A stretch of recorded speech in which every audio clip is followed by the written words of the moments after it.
안 그래 보이지만 많은 선수들은 팬들의 목소리에 귀를 정성껏 기울입니다. 아마 손흥민도 그럴 겁니다. 그 와중에 악담을 듣고 낙심할 수도 있었죠? 제가 마녀사냥의 대상이었다면 화를 못 참고 다 때려쳤을 겁니다. 근데 전혀 맘아프 기색을 보이지 않았던 손흥민은 그저 대단했습니다. 오스트리아 골로 득점한 킬리안 음바페의 비보인 행동은 어디서 많이 본 듯한 모습으로 보여 많은 언론 매체들의 관심을 끌었습니다. 이후 커뮤니티에는 손흥민 선수를 따라한 것이 아니냐는 질문들이 쇄도했고, 이 소식을 접한 영국의 언론 매체 풋볼 런던은 궁금증을 해결해주기 위해 음바페에게 질문을 던졌는데요. 음바페의 답변은 이렇습니다. 아니라고 한다면 거짓말이겠죠? 손흥민을 리스펙하는 마음에 자연스레 나오게 됐습니다.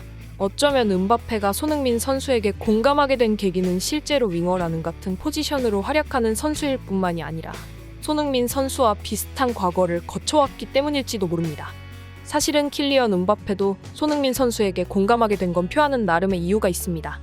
음바페는 6살 때 감독직을 맡고 있던 그의 아버지를 따라 축구를 시작했는데요. 그는 어릴 적부터 엄청난 재능으로 많은 이들을 놀라게 하면서 세간의 주목을 받았고, 때로는 사적인 논란들에 부딪히기도 하면서 장차 한 나라를 대표하는 최고의 공격수로 거듭났습니다. 이렇게 보면 성인이 되기도 전에 유학 생활을 하며 힘든 기간을 보냈던 손흥민이 지금까지 살아온 인생의 큰 그림 같지 않나요? 마지막으로 음바페는 지난 코스타리카전에서의 손흥민 선수의 프리킥 골에 대해서도 언급했는데요. 특히 손흥민처럼 특정 상황에 득점률이 높은 선수에게 프리킥의 기회를 주지 않는 유럽 쪽은 가끔 보면 왜 저러나 싶죠. 지금 손흥민을 지휘하는 두 감독들은 선수 기용에 좀 답답한 면이 있는 것 같습니다. 특히 이강인의 대표팀 부름을 기대했던 스페인 언론들은 이강인의 출전하지 않은 것에 대해 굉장한 손해라고 주장하여 화제입니다. 최근 덴마크와 프랑스의 경기에서 모든 골에 시발점으로 활약한 에릭센의 활약은 결국 세계 랭킹 3위의 프랑스를 무너뜨리는 결정적 계기가 되었습니다. 에릭센은 중원에서 시원한 패스를 통해 측면으로 공격을 전개했고, 그 상황에서 크로스를 받은 돌베르가 선제골이자 결승골을 기록하게 된 것인데요.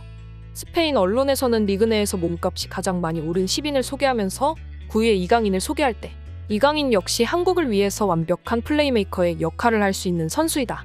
덴마크의 경기를 본 많은 한국 팬들은 이강인이 딱 에릭센의 역할을 하고 손흥민은 페널티 에어리어 안에서 골을 노렸으면 좋겠다.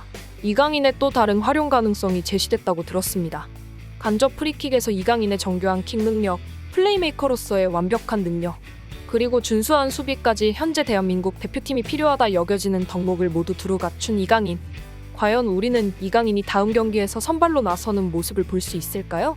그의 경기력은 이번 시즌에 완벽하게 부활했고, 강팀들을 상대로 마요르카가 희망을 가질 수 있는 이유?